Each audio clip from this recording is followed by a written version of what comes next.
कल रात की क्लास में बताया था ना, अगर हमारी बहु आरंभ परिग्रह की भावना है तो हम सम्यक दर्शन नहीं ले सकते। समझ में आया? सेठ जी पानी तो छान के पी रहे, रात्रि भोजन त्याग करके बैठे हैं, जमीकंद आदि नहीं खाते, बाजार का नहीं खाते, शुद्ध सोला का दूध पीते हैं, अटपेरा घी खाते हैं, लेकिन परिग्रह बढ़ाने में सेठ जी लगे हुए हैं। नहीं समझे? 2 करोड़ से 4 करोड़, 4 करोड़ से 10 करोड़, 10 करोड़ से 50, इसमें सेठ जी को कोई दिक्कत नहीं है। तो ऐसे सेठ जी सम्यक दर्शन नहीं लेंगे चाहे कितना ही अटपेरा घी खाते रहे, क्योंकि जो घी भी खाना, ये 16 मोला का दूध पीना, ये बहुत बड़ा पुरुषार्थ नहीं है। ये तो किसी जीव के पुण्य का उदय हो, अनुकूल सामग्री हो और थोड़ी सी धर्म बुद्धि हो। समझ में आया? अजय एक बात बताओ, मुकेश अंबानी बाजार का खाता है कि घर का खाता है? अब उसकी पत्नी जो है वो कैसा खाती है पता है तुम्हें? बहुत सोधा हुआ भोजन खाती है वो, ऑर्गेनिक खेती का, शुद्ध बिल्कुल, फल फ्रूट्स, और कुछ नहीं करता। तो बोलो वो तो धर्मात्मा हो गई भैया है? वो तो बेचारी कुछ खाती नहीं, और एक ही टाइम खाती है वो भी फ्रूट्स वगैरह, बाकी टाइम लिक्विड पीती है। और अभी उसे ये पता नहीं कि अटपेरा का घी होता है, बढ़िया ये भी और बताया है अपन, ये भी होता है, तो वो तो ये भी खाने लगेगी, ये भी अच्छा है।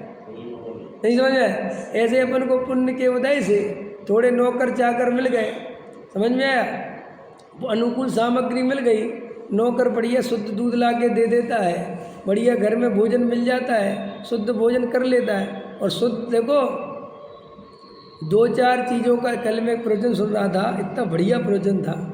बोले देखो कैसी जीव की दशा है, 2-4 चीज़ों का त्याग कर देता है और बाकी 50 चीज़ों के मज़े लेता है, समझ में है? उसका उसे पाप नहीं लगता, और 2-4 चीज़ें छोड़ दी, इसका धर्म बहुत मानता है। नहीं समझ में आया? सेठ जी, हाँ, सेठ जी 10 लाख रुपए महीने कमाते हैं, वो तो उन्हें पाप नहीं लगता, लेकिन हर महीने 21,000 रुपये मंदिर में दान दे आते हैं, वो उन्हें बहुत बड़ा पुण्य लगता है। ऐसे बहुत लोग हैं, अपन थोड़ा बहुत पुण्य करके और दिन भर पापों में लगे रहते हैं, वो हमें समझ में ही नहीं आता कि हम कर क्या रहे हैं। बस थोड़ा मंदिर में दान दे दिया, 2-4 चीज़ों का त्याग कर दिया। नहीं समझ? जैसे देखो आलू तो नहीं खाते, लेकिन केले के समोसे चटकारे ले लेके खाते हैं, चटनी लगा के समझ में आया कि नहीं? तो ये है, और अच्छे और बढ़िया बनाओ, और बढ़िया बनाओ, ये बनाओ वो बनाओ। तो श्री गुरु कहते हैं ये दोष, ये राग, ये कसाय लगती है कि नहीं लगती है? ले बस आलू छोड़ दिया तो बहुत बड़ा धर्म हो गया।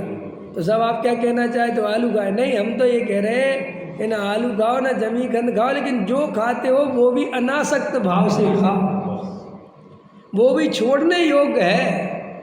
भोजन करने वाला मैं हूँ ही नहीं, मैं तो निराहारी स्वरूप हूँ। हे भगवान, वो घड़ी कब आवेगी जब ये शुद्ध भोजन खाने का भी राग खत्म हो जाए? अशुद्ध भोजन का तो हो ही गया, लेकिन अब ये शुद्ध भोजन का राग भी अच्छा नहीं लगता।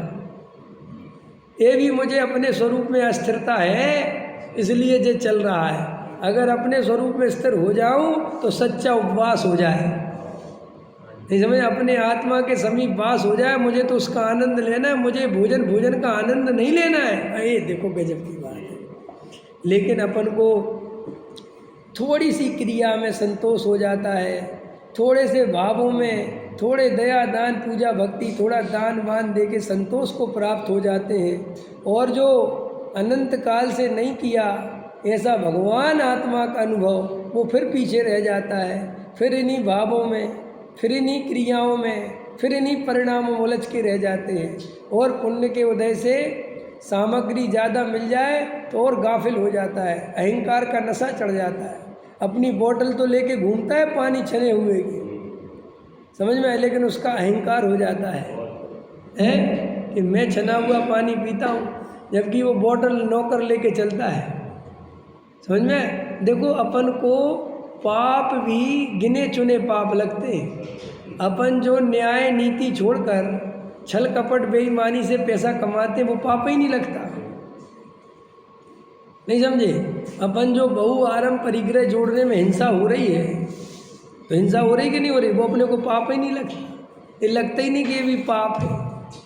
और उसको कैसे कह रखा है कि भूमिका के अनुसार इतना पाप तो होता है। सुनो वज्रसेन जी, भूमिका के अनुसार पाप किसे कहते? नई परिभाषा सुनो।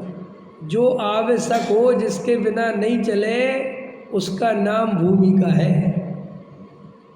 बहु आरंभ परिग्रह जोड़ने का नाम भूमिका नहीं है। ठीक है, समझ में नहीं आया? भाई तुम 20-25 साल के होते, 30 साल के होते, तुम्हारे छोटे छोटे से बाल बच्चे होते, तो पैसा कमाने में लगते करते, भैया लगाओ करो भैया, ये बाल बच्चे हैं, घर गृहस्थी है, तो समझ में आता है। अब 65 साल की उम्र हो गई और अभी भी तुम उतनी ताकत लगा के कमाने में लगे हो, और हमने पूछा क्या कर रहे हो, तो भूमिका है पंडित जी कमाने की। ये पागल हो गए। वो भूमिका कब की चली गई? अरे भूमिका का अर्थ, गृहस्थ का अर्थ भूमिका है। भूमिका माने जिसके बिना वर्तमान में नहीं चले, उसका नाम भूमिका है। भूमिका का अर्थ ये कभी मत लेना कि अनावश्यक रुपया पैसा जोड़ते रहना, अनावश्यक कार्यों में लगे रहना और ये कहते चले जाना कि भूमिका है। एक सेठ जी हैं 70-72 साल के, और समय सार तो सुनते नहीं, माला पहनने पहुंच जाते हैं। और हमने कहा क्या कर रहे हो? अरे भूमिका है। ये काय की भूमिका है भाई? कौन सी भूमिका है? लोग शिविरों के समापन में पहुंच जाते हैं और लोग शिविरों के उद्घाटन में पहुंच जाते हैं। तो ना तो उद्घाटन में समय सार है, ना समापन में समय सार है, उसके बीच में है समय सार। तो बीच में तो सेठ जी जाते ही नहीं। तो प्योर मान कसाई के लिए गए कि नहीं गए? और जो बाकी के लोगों ने धर्मात्मा क्यों कहते हैं? क्योंकि उनको पैसा चाहिए। इतनी हिम्मत है कहाँ कहने की कि ये कह सके, ये सेठ ये तू क्या कर रहा है, बकरे के पेट में मैं करेगा, ऐसी कहने की हिम्मत कहाँ बची है? सो सेठ जी की लल्लू चुप्पू करके उस बेचारे को चने के पेड़ पर चढ़ाए रखते। तुम तो बहुत अच्छे हो, कि उद्घाटन कर दिया? हाँ कर दिया। 21 लाख का लिफाफा दे दिया, चेक दे दिया? हाँ दे दिया। तो ठीक है सेठ जी आप निकलो, आप अपना कारोबार देखो, हम शिविर चलाते हैं। हाँ ठीक है ठीक है, और शिविर में कोई ज़रूरत पड़ेगी तो आपको फिर बता देंगे। हाँ ठीक है, अच्छा बहुत अच्छा बहुत अच्छा। अब सेठ जी बहुत प्रसन्न है। सेठ जी के पैसे से दूसरे मोक्ष मार्ग साध लेंगे और सेठ जी कुछ संसार में घूम जाएंगे। ऐसा कोई काम का है दान? जो दान अपने कल्याण से अपने को दूर कर दे वो तो दान नहीं है, वो तो पाप है। नहीं समझ में आया? जो दान मान का पोषण करे वो पुण्य कैसे हो सकता है? वो तो पाप है। और रही तुम पंडितों की बात, रही महाराजों की बात, तो तुम चक्रों में मत फंसो। नहीं समझे? जो मिथ्यादृष्टि पंडित हैं, जो मिथ्यादृष्टि साधु हैं, वे तो दरबारी कवियों की तरह है। दरबारी कवि समझते हो आप लोग? क्या होते थे दरबारी कवि?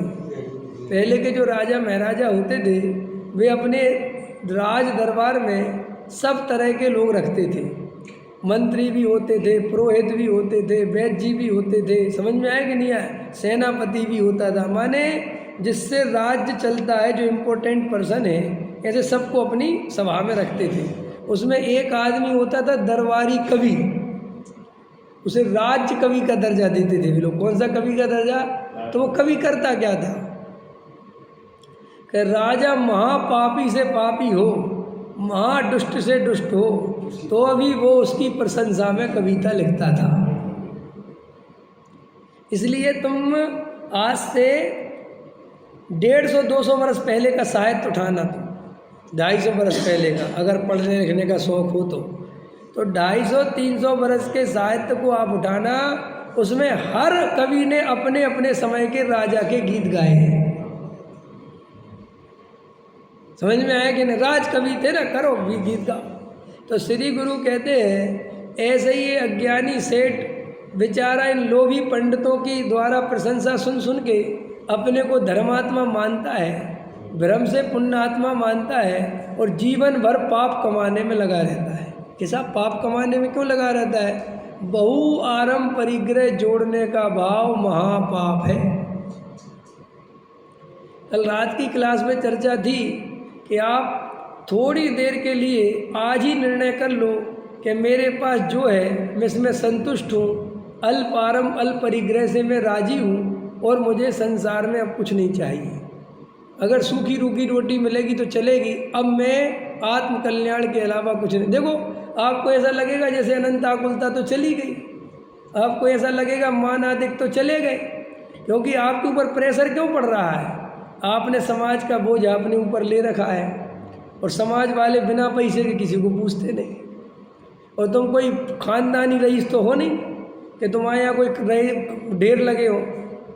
अभी जो वर्तमान में है ना, एक भी अपन खानदानी रईस नहीं है, चाहे बड़े से बड़े, हम सब सेठों को जानते जितने भी हैं, समझ में आया? एक दरवाजे से कमाते हैं और एक दरवाजे से देते हैं। ऐसा कोई नहीं है कि बिना कमाए दान देवे। तो वहाँ दान देता है और आदत पड़ गई, सब जगह प्रतिष्ठा हो गई। अब वो पैसा कम पड़ जाता है, दान देता है तो क्या करता है, फिर पैसा कमाने में लगता है। यहाँ कमाता है वहाँ दान देता है, यहाँ कमाता है वहाँ दान देता है, ये बहुत चला जाएगा। बोलो सेठ जी, ठीक है? लिखो 1 लाख रखो मेरी, मैं दूंगा 1 लाख, लिखो। हाँ भैया, बहुत अच्छा, बहुत अच्छा। अरविंद जी का बहुत बहुत धन्यवाद साहब, इनके द्वारा हमारी संस्था चल रही है, समझ में आया? इतना पैसा देते हैं। अब सेठ जी खुश, अब सेठ जी खुश हो गए, सेठ जी फिर चले गए। अब जाके कह रहे अरे भैया काम बढ़ाओ, आज 1 लाख और दे आया मैं वहाँ। समझ में आया कि नहीं? रात को और चलाओ फैक्ट्री। तो दिन में हिंसा कितनी है और रात में उससे अनंत गुनी है। आपको पता है रात में, दिन में जितनी हिंसा होती है सूर्य के प्रकाश में, रात होते ही उससे अनंत गुनी जीव राशि पैदा हो जाती है। और रात में अपन मशीनें चला रहे हैं, रात और दिन चल रही है, कहने को क्या बड़े उससे बोलता है, दुख लगता है। क्यों भैया फैक्ट्री क्या ही चल रही है? अरे भाई साहब रात और दिन चल रही है,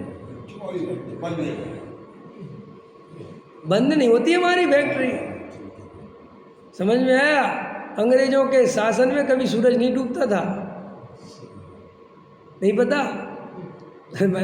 बताओ भजन जी, रमेश जी को पता ही नहीं कि अंग्रेजों के राज में सूरज नहीं। अरे पता नहीं है क्या? अरे भाई अंग्रेजों के राज में सूरज नहीं डूबता था, माने पूरी दुनिया में उनका कब्जा था।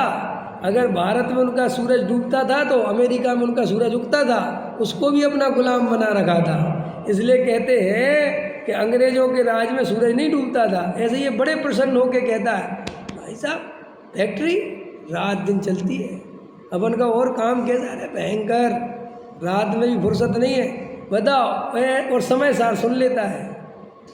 अब ऐसी परिणति में समय सार पचेगा क्या? इतनी इतनी इतनी निकम्मी परिणति है।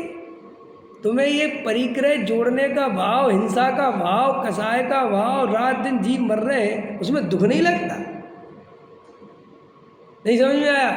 अभी हिंसा होगी ना कल, बहुत सारे जीव मारे जाएंगे तो अरे रे सब रे, अरे रे कितनी दुख की बात है। ठीक है वो अपनी जगह है, लेकिन अपने निमित्त से भी तो अनंत जीवों की विराधना हो रही है, वो दुख लगेगा कि नहीं लगेगा? हमें जो पैसा कमाने का, सेठ बनने का राग है, इससे हमें कितनी हिंसा के कार्यों में जाना पड़ता है, इसका दुख लगता है कि नहीं लगता है? अगर नहीं लगता है तो इसका मतलब ये है कि तुम परंपरावादी समय सार सुनते हो, तुम्हारे अंदर विचार करने की स्वयं की कोई क्षमता नहीं है। एक कान से सुनते जाते हो और एक कान से निकालते जाते हो, और ये बहुआरंभ परिग्रह में, रुपया में, पैसे में, मकान में, दुकान में, स्त्री में, पुत्र में, कुटुंब में, परिवार में तन्मय होकर लगे।